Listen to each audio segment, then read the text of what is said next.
그럼 뒤에 앉았어. 잠깐만.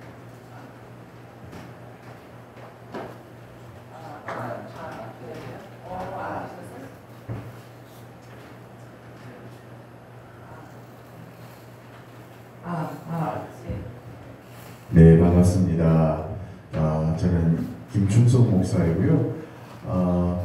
예수생명교회는 제가 2019년 9월 22일에 서울에서 저희 집에서 10여 명의 성도들이 모여서 개척한 교회고요.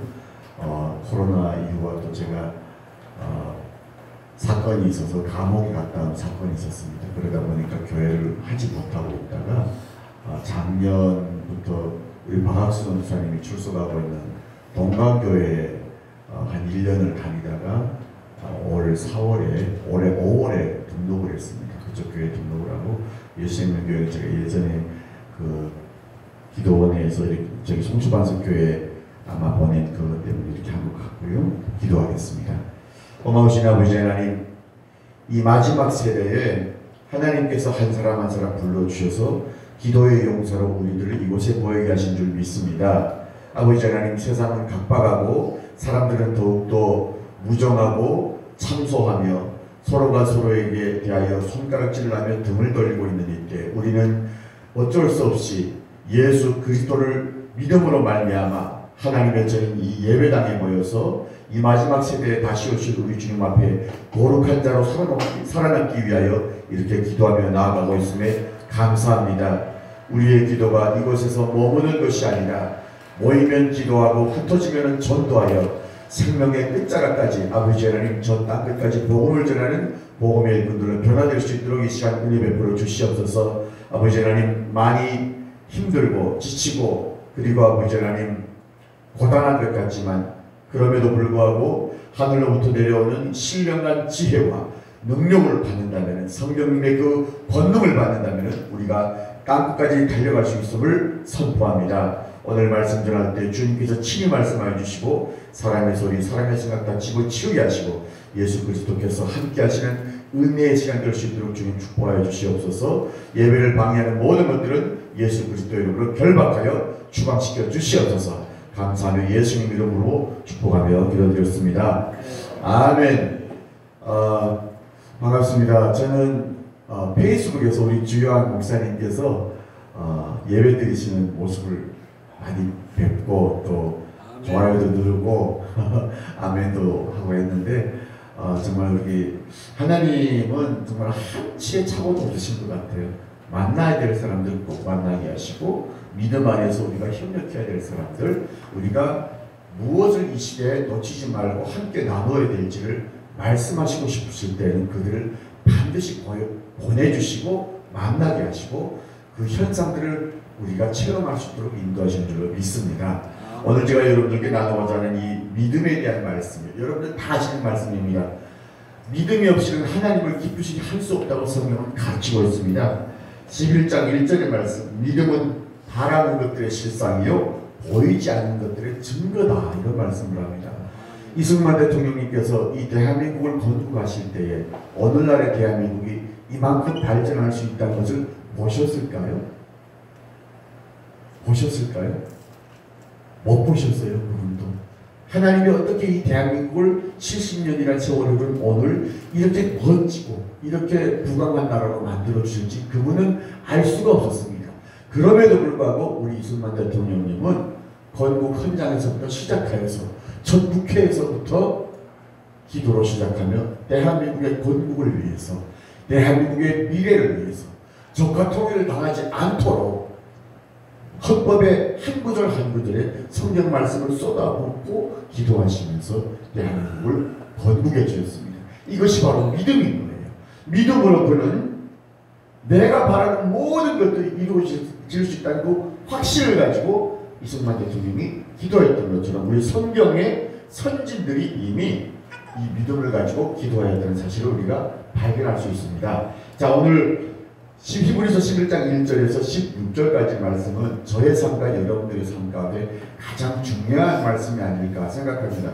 이 성경 말씀은 창세기서부터 요한계시록까지 오실 예수님과 오신 예수님, 그리고 십자가에서 죽으시고 부활하셔서 천국에 승천하셨다가 다시 오실 예수님, 부활하셨던 그 모습대로 다시 오실 우리 주님을 기다리는 성도들이 붙들고 가야 될 하나님의 말씀이 기록된 것인데, 이 성경책에는 어린 양 예수 그리스도가 기록되어 있습니다. 예수 그리스도가 없다면 우리는 하나님을 믿을 수도 없고 알 수도 없고 구원을 받을 수도 없는 것입니다. 그런데 오늘 이 믿음의 사람들이 어떤 사람들이었는가? 그렇다면 예수를 믿고 하나님을 믿으려면 우리가 어떤 믿음을 가지고 살아야 되는가를 오늘 이 히브리서 말씀을 통해서 저희에게 다시 되새김질을 해주고 있습니다. 다시 저희가 리마인드에서 이것을 정확히 기억하고, 우리의 삶은 이 대한민국 우리가 살고 있는 지금 이 땅이 아닌, 내가 태어난 저 북한의 한경남도 단천시 복촌동이라고 하는 57반이라고 하는 그 번지수가 아닌, 이 땅이 아닌 예수 그리스도와 우리 하나님 아버지께서 계시는 저 천국을 본향 삼고 살아가는, 우리는 하나님의 자리라는 그 확신을 가지고 살아갈 수 있도록 깨우치고 있는 줄로 믿습니다. 믿음으로 2절 3절 우리 한번 보시겠습니다. 선진들이 이로써 증거를 얻었느니라. 믿음으로 모든 세계가 하나님의 무엇으로 창조되었다고요? 하나님의 말씀으로 지어진 줄 우리가 아나니, 보이는 것은 나타난 것으로 말미암아 된 것이 아니다 이거예요. 이게 갑자기 나타난 것으로 우리가 이 세상이 창조된 것이 아니다 이겁니다. 하나님이 창세기 1장부터 시작해서 태초에 하나님이 천지를 창조하시고, 요한계시록 1장에 태초에 말씀이 계셨다고 하셨습니다. 이 말씀은 바로 살아계신 하나님의 말씀, 지금 우리가 가지고 있는 이 성경책이 바로 하나님의 말씀인 것입니다. 그런데 어떤 분들은 그러더라고요. 왜 하나님은 나에게 안 들려주시냐고요. 왜 안 보여주시고 왜 말씀하지 않으시냐고요. 여러분, 하나님께서 말씀을 안 하셨나요? 여러분들에게 우리가 믿고 있는 하나님께서 우리에게 친히 말씀을 안 하십니까? 말씀을 하십니다. 무엇을 통해서요? 66번이 성경책을 통해서 하나님께서는 우리에게 말씀을 하고 계십니다. 그분이 친히 하시는 그 말씀을 우리가 듣고 깨달을 수 있도록 예수님께서는 부활하시면서 우리에게, 내가 너희에게 좋은 친구를 보내주겠다, 보혜사 성령을 보여주겠다고 하셔서 그 성령님의 도우심으로 말미암아 우리가 이 성경 말씀을 깨달을 수 있는 것입니다. 오늘 이 성경 말씀에서 보게 되면은 가인과 아벨이 나옵니다. 창세기에서 나오는 가인과 아벨이죠. 아담과 하와를 하나님께서 만들었는데, 추우세요? 추우시면 선풍기를 좀 끄시던가 하시면, 줄이시던가 하시면 너무 좋을 것 같습니다.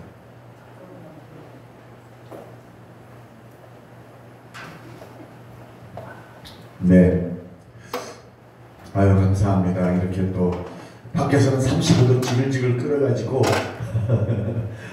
막 더워가지고 땀을 뻘뻘 흘리고 있는데, 저희는 춥다 하는 이 상반되는 환경 속에서 살아갈 수 있도록 대한민국을 이렇게 참 풍요로운 나라로 만들어주는 하나님께 감사를 드립니다. 자, 가인과 아벨이 있었어요. 그런데 이 형은 동생이 하나님 앞에 예물을 드리라고 했어요. 그래서 예물을 준비했는데, 형은 그냥 밭에 나가가지고 있는 곡식들을 다 잘라다가 감자, 쌀, 뭐 배추 뭐 해가지고 감, 호박 해가지고 과일 다 드렸어요, 하나님 앞에. 그런데 동생은요, 처음 난 새끼를 구분해가지고 드렸어요. 그랬더니 하나님께서 형보다, 카인보다 아벨의 제사를 더 기뻐한 거예요. 그러니까 형이 질투가 났습니다. 그래서 질투가 나서 어떻게 했어요? 동생을 갖다가 돌로 쳐서 죽여버렸습니다. 그러니까 인류의 첫 번째 살인 사건이 나는데, 하나님께서는 카인의 행실을 보시고 너무너무 악하다. 그래서 카인이 맞이였지만 가인에게서는 가인의 후손을 통해서는 메시아를 보내주지 않으시고, 가인과 아벨이 죽고 나서 셋이라고 하는 다른 세 번째 아들을 통해서 그 자손의 후손을 통해서 예수 그리스도를 나오게 하십니다. 이 예수 그리스도께서 나오시기 전에 하나님께서는 믿음의 사람들인 이 아벨과 믿음의 사람인 에녹이 나옵니다. 그리고 또 믿음의 사람인 노아도 나오죠. 아브라함도 나오죠. 수많은 사람들, 사라도 나옵니다. 그러나 이 수많은 사람들이 나오는데 에녹은 여러분, 에녹은 하나님과 동행하시다가 죽지 않고 바로 부활했습니다. 불병거를 타고 바로 하나님께로 휴거돼서 올라갔어요. 에녹은 죽지 않는 자였습니다. 그리고 아브라함이 또 나옵니다. 이 아브라함은 어떤 사람이었냐면은, 아브라함은 자기 아버지, 자기 할아버지가 우상숭배를 하는 땅에서 살던 사람이었습니다. 베라가. 그런데 이 우상숭배를 하면서 살던 아브라함을 하나님께서 부르셔가지고 너는 내 아비 친척집을 떠나서 내가 네게 명령하는 땅으로 가라고 말씀합니다. 그런데 이 아브라함이 그때 아니요, 저 여기가 좋습니다. 우리 아버지가 있는 이곳, 우리 할아버지 조상들의 땅이 좋습니다 하고 거기 있었으면 아브라함이 믿음의 사람으로 기록이 되었을까요? 절대로 기록이 못됐습니다. 제가 오늘 여러분들과 함께 나누고 싶은 이야기는 아브라함의 발뒤꿈치, 아니요, 멀찍이도 따라갈 수가 없는 벌레보다 못한 김충석이라는 사람을 제가 살고 있었던 저 북한 땅에서 탈북하게 하시고 아비 본토집을 떠나서 중국이라고 하는 곳으로 탈북하게 하셔서 그곳에서 예수 그리스도를 믿게 하시고 다시 고향 땅에 가서 복음을 전한다고 들어갔는데 그곳에서 지하교회를 만나게 하시고 그 지하교회를 통하여서 예수 그리스도께서 북한을 어떻게 터치하고 계시는지, 그리고 다시 탈북하면서 중국과 여기 대한민국으로 오면서 하나님께서 어떻게 인도하시고 지금까지 지켜주셨는지를 함께 나누고자 합니다. 저는 북한에서 26살까지 살았습니다. 26살까지 살면서 저희 아버님은 축구 감독이셨고 어머님은 믿음체조 감독으로 계셨었는데 장남으로 태어났습니다. 그리고 제 밑에는 남동생이 2명이 있는데 이 가족들 모두가 다 북한에서 아직도 살고 있습니다. 저는 개인적으로 어린 시절부터 예능 쪽에 좀 재능이 있어가지고 아나운서가 꿈이었고 가수를 하는 게 꿈이었습니다. 그런데 저희 할아버지가 6.25 때에 여기 대한민국 국군과 미군의 미군이 이렇게 진격해가지고 북한으로 올라왔을 때 그 창고를 겸비해줬다고 해가지고 치안대라는 딱지가 붙어가지고 아무것도 할 수가 없는 상황이 되어버린 거예요. 그러던 찰나에 1991년도부터 북한에서는 고난의 행군이라는 그 어려운 식량난의 첫 신호탄이 터지게 됩니다. 그게 어디였냐면요, 여러분 함흥냉면이라고 들어보셨죠? 흥남부두 함흥에서부터 91년도에 처음으로 사람이 굶어 죽기 시작했습니다. 1991년도에. 그리고 나서 1994년도에 김일성이가 죽습니다.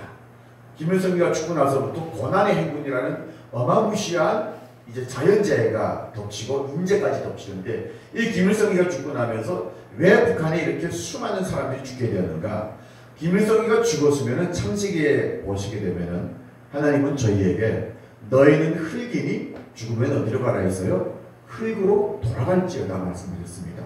그런데 인간 우상 숭배하고는 저 북한 땅에서 김정일이가 자기 아버지 김일성이 죽었는데 화장을 해서 아니면은 땅에다 묘를 만들어서 묘에다 안치를 했으면 되겠는데 그게 아니라 자기 아버지 김일성의 시체를 갖다 방부제를 갖다가 이 내장 다 파내고 러시아에서 수십억 달러를 줘가지고 전문가들이 와가지고 레닌과 스탈린의 시신을 방부제 처리하는데 그 동원된 전문가들이 있거든요. 이 시체 처리반들이 와가지고 김일성의 시신을 방부제 처리를 해가지고 미이라를 만들었습니다.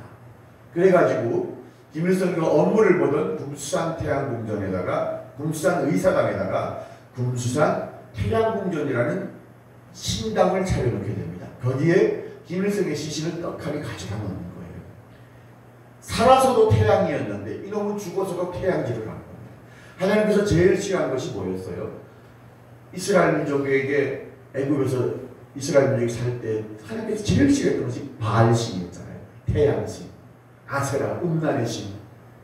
하나님께서 가장 싫어한 것 중에 하나인 태양신을 지금 북한은 숭배를 하고 있는데, 김일성이를 갖다가 20세기의 태양 김일성 장군 만세라고 불렀습니다. 그런데 20세기 태양 김일성이가 죽으니까 그 신당을 만들어 놓고 북한의 수많은 사람들이 거기에 갔다가 우상숭배를 하게 만드는 겁니다. 그 우상숭배 만드는 자리에 제가 1998년도에 가게 됩니다. 그래서 들어가게 됐는데 그 신당에 들어가면서 딱 봤는데 김일성이 시신이 누워있는데 오른쪽에서 한 번, 머리맡에서 한 번, 왼쪽에서 한 번, 발목에서 한 번, 3번을 인사를 하고 나왔는데 제가 발꿈치의 맨 밑에 내려가서 보수경례를 합니다. 제가 그때는 철도에서 근무를 하다 보니까 철도 전복을 입었었어요. 그래서 보수경례를 하는데 김일성은 북한 사람들한테는 저한테는 완전 죽지 않는 사람이었고 신이었거든요. 말 그대로. 김일성은 영원히 죽지 않는 줄 알았어요. 만수무강하고 죽지 않는 줄 알았는데 그 죽은 김일성의 발밑에서 제가 보수경례를 하고 있는데 어떤 생각이 드냐면요. 우리 할아버지가 죽은 것도 아닌데 내가 여기서 뭐하고 있지 이런 생각이 드는 겁니다. 여러분 이런 생각은 북한의 사람은 어떻게 될까? 이건 반동의 생각인 거예요. 이런 생각은 절대로 나올 수가 없어요. 그런데 제가 그때 그 생각을 하게 됩니다. 그리고 나서부터 제가 북한에서 하려고 했던 모든 계획들이 다 망가지기 시작합니다. 다 꼬이기 시작하고 사실은 평양에 갔다가 지방으로 내려오면서 장사를 간다고 하면서 한 3만 원을 빌려가지고 왔습니다. 돈 3만 원이면 그때 당시는 엄청 큰 돈이었어요. 그래서 북한에서 평양에서 만드는 담배가 있었어요. 고양이 담배라고. 그 담배를 평양에서 만들어다가 지방에 내려다 팔면 된다고 해서 그 담배를 가져온다고 장사한다고 했는데 김일성이 김일성이 우상 앞에 가서 보수경례하는 순간부터 모든 일이 안 되는 거예요. 모든 일이 안 되고 하는 장사마다 다 망하는 거예요. 그래서 저는 그때까지는 몰랐습니다. 왜 그랬는지. 그러다가 결국은 2001년도에 제가 탈북을 하게 됩니다. 그래서 탈북을 해서 중국에 넘어왔는데 중국에 넘어와서 일주일 동안 7월 21일부터 28일까지 그 장맛비를 맞으면서 혼자 저벅저벅 걸어가다가 5일째 됐을 때 탈북한 여성 2명을 만나게 됩니다. 이 탈북한 여성 2명을 처녀를 2명을 만나는데 저보다 어린 친구들이에요. 그런데 이 친구들 중에 한 명이 1년 전에 중국에 넘어왔다가 강제 북송당하여서 북한으로 다시 끌려갔다가 재탈북한 친구였던 거예요. 그래서 이 친구를 통해 가지고 중국 교회로 갈 수 있는 중국에서 살아남을 수 있는 방법을 배우게 되는데요. 여러분 지금 중국이 얼마나 우리 한반도에 대해서 우리 한민족에 대해서 동북공정을 하기 위해서 우리에게 뭐라고 합니까? 한복도 자기네 거라 그러죠. 중국이 김치도 자기네 거라 그러죠. 그런데요 중국 사람들은 김치를 안 먹었어요. 몰랐어요. 그래서 2001년도 그때만 해도 제가 만났던 그 자매한테 물어봤어요. 나 여기 중국에서 살아남으려면 어떻게 해야 되니? 하니까 오빠 여기서 살아남으려면은 김치 파는 아줌마를 만나세요. 이런 거예요. 왜? 했더니 한족들은 김치를 안 먹는데 김치 파는 사람 만나면 우리 민족이야. 그래서 말이 통하기 때문에 도움을 받을 수 있다는 거예요. 그래서 여러분들도 이제 혹이라도 중국에 가시게 되시게 되면은 중국에서 아무 찾지 못하게 됐을 때 김치 파는 분을 만나게 되면은 그러면은 중국에서의 도움을 어느 정도까지는 받으실 수 있을 거예요. 왜냐하면 언어가 통하니까. 그렇게 제가 일주일을 걸어서 도착한 것이 교회였습니다. 그 교회에서 저는 기도라는 걸 처음 배우게 되는데요. 사실 교회에 들어갔는데 그냥 차비 30원을 구하러 갔습니다. 왜냐면은 중국의 변경지역에 변경지역에 있으면 잡혀서 북송되니까 내륙으로 가라는 말을 들어서 기차표 30원만 얻으려고 갔는데 안 보내시더라고요. 저에게 북한에서 뭐하고 왔습니까? 그래서 제가 가수를 하다 왔습니다. 그러니까 그럼 노래를 한번 불러보라고 해서 제가 노래 한 곡을 불렀어요. 불렀더니 노래 잘한다고 하더니 밥 먹으러 가자 해서 밥을 먹고 밥 먹는데 그때 기도를 하는 거예요. 아버지를 모르던 아들이 아버지 집으로 왔습니다. 어디로 가야 할지 어떻게 해야 할지 나도 알 수가 없으니 아버지 도와주세요. 이렇게 기도하시는 거예요. 그리고 나서 밥을 먹고 나서 저를 어느 방에다 데려다 그 방에서 기다리고 숙소에서 앉아있는데 1시간을 있어도 누구도 안 오는 거예요. 2시간을 있어도 안 와가지고 결국은 제가 그 담임 전도사님 방에 가서 문을 노크를 한다. 똑똑똑 두드리고 문 열고 들어갔어요. 들어오세요 해서 들어가니까 왜 그러냐고 물어봐서 제가 저기 선생님 아까 밥 먹을 때 아버지 빨리 와서 도와달라고 하시던데 그 아버지가 언제 옵니까? 하고 물어본 거예요 제가. 그러니까 이분이 가만히 곰곰 생각하시다가 그분이 그 아버지가 아니라는 거예요. 사람이 아니라는 거예요. 하나님 아버지라고 말씀하시는 거예요. 근데 저는 이분의 아버지가 하나님 아버지가 아니고 이분의 아버지가 와서 나를 도와줄 수 있는 사람인 줄 알고 그렇게 물어봤던 거예요. 그랬더니 이분이 전도사님께서 손을 딱 잡고 우리 예배당에 올라가서 기도 좀 합시다 그러는 거예요. 예배당 구경을 하세요. 그래서 갑시다 하고 올라갔는데 문을 여니까 십자가 앞에 딱 하니 있는데 500명이 들어가는 큰 성전을 건축했거든요. 새로 건축을 해가지고 너무 아름다운 거예요. 근데 십자가를 보는데 너무너무 머리가 아팠어요. 제가 머리가 막 아프더라고요. 그러다가 들어갔는데 이 전도사님께서 저에게 이런 얘기를 합니다. 혹시 기도를 해보셨냐고 물어봐요. 제가 기도해 본 적은 없습니다. 하니까 기도는 당신의 속에 있는 이야기를 다 하면 됩니다. 하나님 아버지 하고 찾고 본인이 바라고 싶은 소원을 다 말하면 되는데 그 소원 중에 누구를 죽여주세요. 누구를 망하게 해주세요. 이런 말만 빼면 된답니다. 그리고 맨 마지막에 예수님의 이름으로 기도합니다. 아멘 하면 그게 기도라는 거예요. 그래서 이건 좀 쉽네요 하고 같이 기도합시다 하고 저는 제 손을 잡는데 제가 그분의 손을 잡고 같이 가서 기도하니까 두려운 거예요. 그래서 그분은 이쪽으로 가시고 제가 이쪽에 와서 강대상 밑에 와서 앉았습니다. 앉았더니 이분은요 여기 강대상에 올라가면서 신발이 벗겨지면서부터 두 손을 들고 무릎을 꿇고 통곡하며 기도하신 거예요. 하나님 강 건너 우리 조국 땅을 김일성 김정일에게서 구원하여 주십시오. 북한에 굶어 죽는 우리 백성들 살려주시라고 막 통곡하면서 기도하는데 제가 마음이 너무너무 놀라는 거예요. 저분은 나는 오늘 이 사람을 처음 봤는데 우리 북한 사람들이 이렇게 많이 굶어 죽고 있는 걸 어떻게 알고 있지? 그리고 이 사람은 어떤 사람이기에 우리 북한 사람들을 위해서 기도하고 있지? 제가 거기서 너무 큰 충격을 받은 거예요. 그리고 나서 이분이 두 손 들고 무릎 꿇고 막 방언 기도를 하시면서 하는데 처음에는 뭔가 좀 잘못된 줄 알았어요. 그러다가 앉아있는데 제 마음에 어떤 생각이 드느냐면요. 우리 민족은 동방 예의지국이잖아요. 우리나라는. 그래서 윗사람 앞에 앉을 때는 무릎 꿇고 앉는 것이 예의라고 배웠는데 저분이 지금 무릎 꿇고 앉아있는 것은 사람 앞이 아니다. 사람이 아닌 하나님 앞에 무릎 꿇고 앉아있는데 내가 건방지게 올방자 틀고 앉아서는 안 되겠다 싶은 거예요. 그래서 저도 나도 무릎을 꿇어야지 하고 일어났어요. 일어나가지고 내 무릎이 땅에 닿기 전에 하나님께서 눈물을 흘리게 하십니다. 그리고 저도 주님을 찾게 하신 거예요. 하나님, 나는 하나님을 잘 모릅니다. 그러나 이곳까지 와서 이제 하나님 앞에 기도하며 나아갑니다. 북한에서 굶어 죽고 있는 우리 북한의 부모 형제들, 북한의 2천만 동포들 살려주십시오. 먹을 것과 입을 것을 주는 것이 하나님 사랑이라면 제가 북한에 가서 이 사랑을 전하고 오겠습니다 하고 막 기도를 하는 거예요. 근데 이렇게 기도를 하는데 저를 위해서 하는 기도는 한 20분이면 끝나더라고요. 그래서 다른 사람, 부모, 아버지를 위해서, 어머니를 위해서, 삼촌을 위해서, 동생을 위해서, 이모, 고모, 외할머니 이렇게 한 사람 한 사람 갖고 기도를 하다 보니까 2시간이 지나갑니다. 여러분.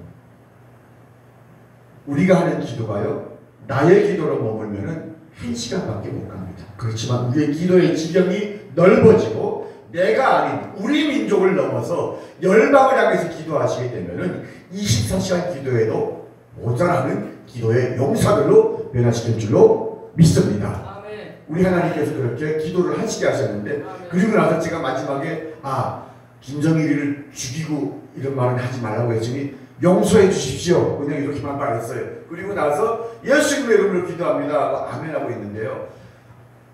기도를 했는데 콧물 눈물 다 흘리고 펑펑 흘리고 있는데 이 가슴이 뻥 뚫린 느낌이 드는 거예요.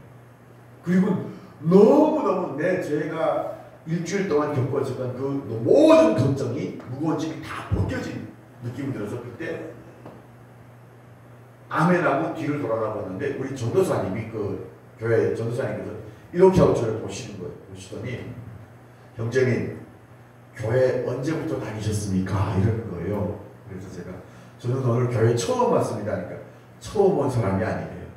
처음 온 사람이 어떻게 기도를 2시간을 하냐 그래요. 그래서 시계를 봤더니 진짜 2시간이었더라고요. 그때 당시에는 제가 몰랐습니다. 그런데요. 시간이 지나고 해가 지나고 달이 지나면서 느낀 것이요. 오늘까지도 그렇습니다. 내 마음속에 가장 진실한 기도를 했을 때 거짓말이 없이 내 모습 이대로 주님 앞에 나를 들여놓는 기도를 했을 때 그 기도가 우리 하나님께서 가장 기뻐하시는 진실한 기도라는 사실이었습니다. 아멘. 그때로부터 그 기도를 하면서 살았는데 어떤 일이 있었냐면요.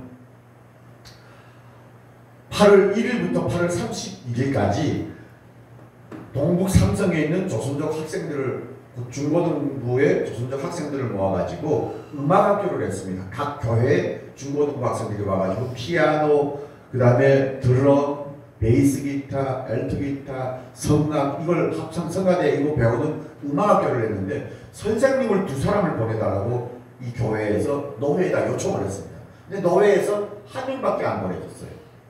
근데 이 전도사님께서 예배 시간에 그러시는 거예요. 저를 주일 예배 시간에 그 교회에 등록을 시키시더니 하나님께서 우리 교회를 얼마나 사랑하시는지 북한이라는 말을 못하고 강건도에서 선생님을 보내주셨습니다. 오늘부터 김성철 형제는 우리 교회의 음악학교의 음악 선생님으로 임명합니다. 이렇게 되는 거예요. 희한하지 않으세요, 여러분? 일주일 불과 열흘 전까지만 해도 북한에서 김일성 장군의 노래를 부르던 사람이었는데 김정일 장군의 노래를 부르던 사람이었는데 갑자기 열흘 만에 교회에서 주일학교 학생들을 가르치는 음악 선생이라니 이게 말이 됩니까?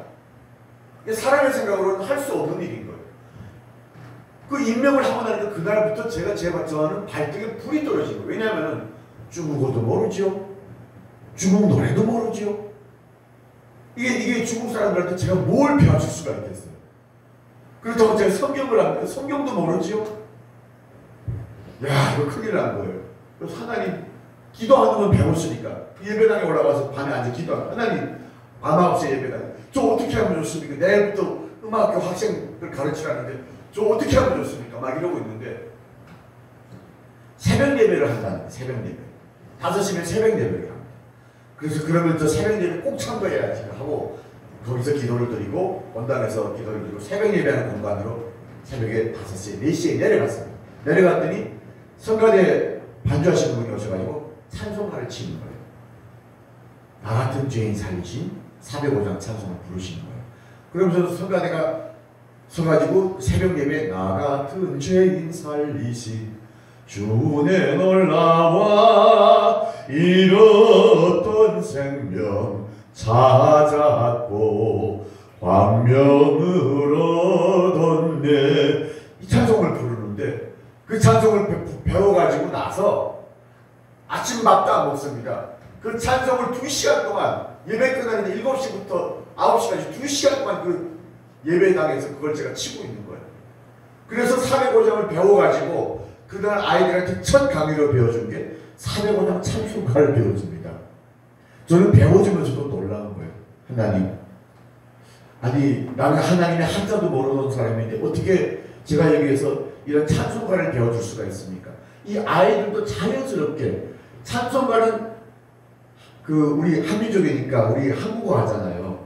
언어가 같으니까 찬송가는 한글로 되어 있고 또 성경도 한글로 되어 있어요. 이거는 가르쳐줘도 아무 이게 잘못이 없는 거예요. 그래서 찬송가를 배워주는데 학생들도 잘 따라오고 저도 잘 배우고 너무너무 은혜롭게 매일매일 찬송가로 이 아이들을 자연스럽게 제가 주일학교 선생으로 변해가고 있더라고요. 그렇게 제가 새벽 예배에서 들은 그 말씀을 그날 이 아이들이 가르쳐주는 거예요. 새벽 예배에서 배웠던 찬송을 이 아이들에게 배워주면서 그렇게 신앙생활을 시작합니다. 그럼에도 불구하고 저는 마음속에 늘 30원이라는 돈이 늘 쌓여 있었습니다. 왜? 나는 변경에서는 잡힌다. 무조건 내륙으로 가야 된다는 생각 때문에 기차 타고 가려면 30원 있어야 된다는 생각이 늘 있어가지고 그래가지고 언제면 이 사람이 나한테 30원을 줄까? 누가 나에게 30원을 줄까? 하고 있는데 닷새 됐는데요. 8월 5일 됐는데 한국에 오신 장동환 장로님이라는 분이 선교사로 오신 거예요. 근데 저는 몰랐는데 이분이 그냥 와서 저를 꼭 안아주시더라고요. 그런데 한국 사람인 거예요. 근데 제가 이 장로님 저를 안아주실 때 그냥 눈물이 났어요. 어떤 눈물이었냐면요. 하나님, 우리나라는 왜 갈라져가지고 우리나라 땅에서 이렇게 같이 남조선 사람, 북조선 사람 만나지 않고 제가 왜 여기 중국 땅에 와서 이렇게 남조선에 있는 이 장로님을 만나야 됩니까? 가슴이 우리나라를 생각하니까 쫓겨다니는 주제에 우리나라를 생각하니까 뭉클하고 우리 민족을 생각하니까 눈물이 나는 거예요. 그리고 통일이라는 그것이 제 마음에 사무치게 들어오는 거예요.